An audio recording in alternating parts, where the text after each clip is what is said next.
Hey everybody, Josh Siertzen, a World Alternative Media here, and of course we're joined by author and economic analyst here at WAM, John Sneisen, and we got big news, something that kind of plays into something that we've been warning about for a long time, and that's a Zero Hedge article that reports Russia plans first ever sale of Yuan bonds. Of course, the Yuan is from China, and as the article kind of goes into, Russia hired Bank of China Limited, Gazprom Bank, and Industrial and Commercial Bank of China Limited to arrange investor meetings for the sale of 6 billion yuan, $907 million, in 5-year notes, according to people familiar with the plans. The issuance is slated for the end of this year or beginning of 2018, they said, speaking on condition of anonymity because the deal isn't yet public. And it's going to be, it's big. Let's just put it that way.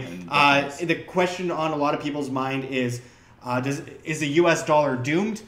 Of course it is. But so is the yuan. So is every single fiat currency. And but this is big news because, as we've talked about before, the people are flocking out of the US dollar. There's swaps across the board through countries around the world as a world reserve currency, and China has been trying to move themselves up to the top of the heap and be the new world reserve currency, especially with this push for a cashless society, as the IMF talks about moving to Beijing in the coming years, and then the IMF wants to put out their special drawing rights coinciding with the cashless system, which is mostly just for the bankers. But in the end, if your money's in the bank, it's not yours, it's the bank's. And if your money's going through the banks via digital transactions, legal tender laws, you don't hold it in your hand. The bank owns your money. The bank owns you. You are in servitude to the banking system and the government hand in hand. And that's why it's so dangerous. So I had to point out the cashless part for a second there. But John, what do you think about this sale of yuan bonds to Russia? Well, it's a way for the Russians to get away from the U.S. dollar system by issuing their debt in yuan instead of going with U.S. dollars. Also, it's just another sign like this. Mike Maloney called it nails in the Monterey coffin for the United States, and that's what it is. It's just happened so rapidly now that we almost see, like, we did a whole list on why people are moving away from the U.S. dollar. We saw that.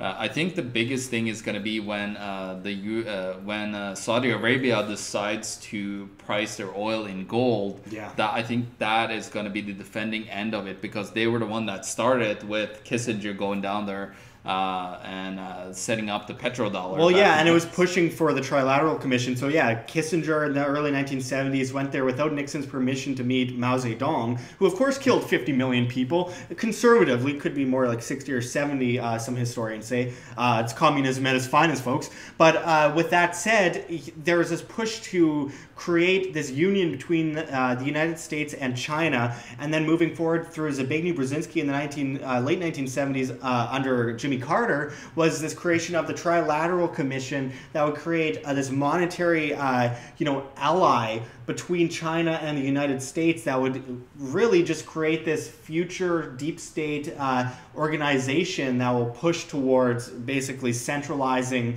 everything. It's a globalist regime, really, and it's a globalist monetary regime. And this is exactly the end goal that they wanted: absolute technocracy, as Patrick Wood says and has told us here at WAM, and this push into the cashless, special drawing rights world currency.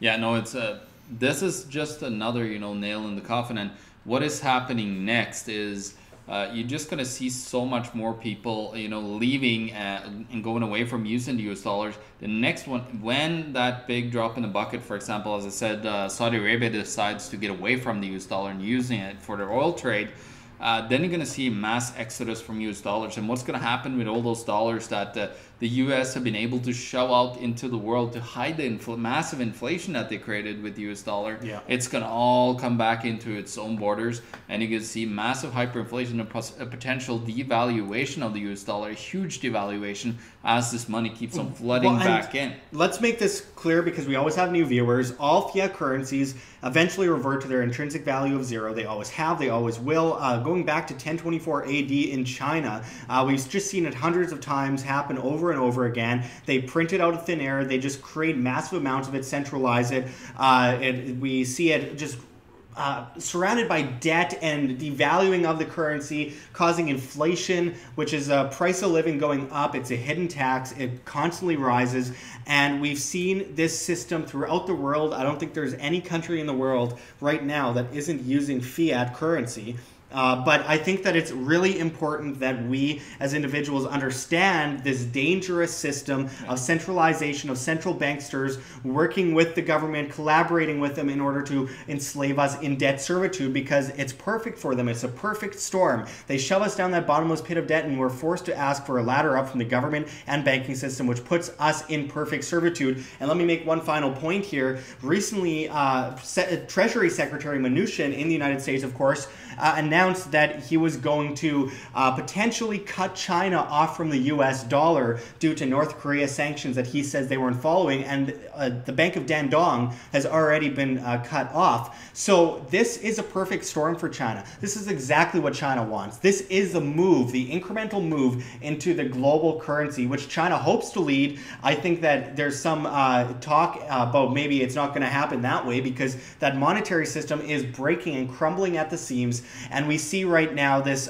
push for the cashless system, but it's out of desperation by the bankers as they are trying to push interest rates high enough to keep the dollar up so they could drop it out when the dollar comes tumbling down, but they can't do it because it'll go negative. And as we saw from 2008 to about 2012, they dropped 5.5%. That's nothing compared to the epic scale that they're going to have to drop into negative interest rates. So they are desperately pushing for this cashless system. Yeah, well, what we're seeing too is also a 500-year east-west cycle that we're seeing, that I can clearly see because the China was very powerful back with their fiat currency from year 1000 to almost 1500. Then it was of course Europe that took over, and the Western countries, and now we're seeing that move back again because we have it's an overextension of the monetary system, the paper monetary system, and when people see through that, and like over enough years, people are getting fed up with that system, and that's when the cycle moves to another country.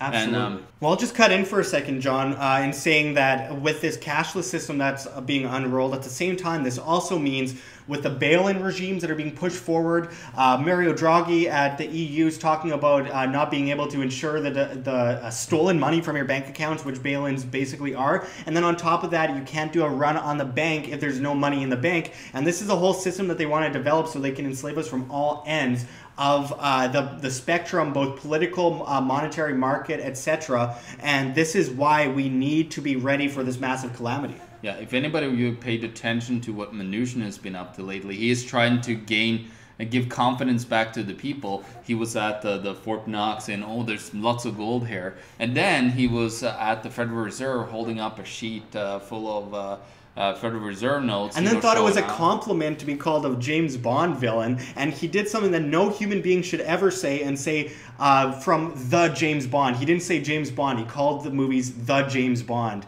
I heard that. I never thought I'd be quoted as looking like villains from the James Bond. I guess I should take that as a compliment that I look like a villain.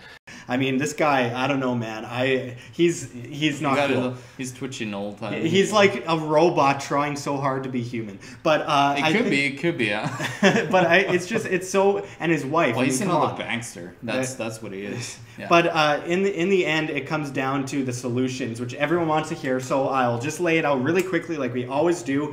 Food, water, shelter, self-defense so you're not gathering things for the toughest guy on the block, gold, silver, that which is decentralized, Bitcoin, assets, and looking for financial responsibility, self-sustainability, responsibility, because you can't have freedom without responsibility. And when we talk about gold and silver, yes, it's manipulated by banks through paper ETFs and held down like a beach ball, but once that banking system goes down, which it will bounce up. The fundamentals are off the table due to the level of manipulation in the monetary system and the markets, but we know it's going to come down. We just can't put a date on it. So be prepared. It's better to be over-prepared than under-prepared. Folks, that's all we really need to say. We've gone over this subject a million or so times here at WHAM, but John, do you have a final word? Well, yeah, the US dollar is on its death throes, and what's happening, as I said, massive inflation is coming its way because of this mass sell-off in US dollars that are upon us at any given time. It could happen, so be prepared, guys. It's so important. Absolutely. So thanks for watching, everyone, and until next time, this is Josh Sigurdsson and John Snyson signing out from World Alternative Media. Find the truth, Be the change.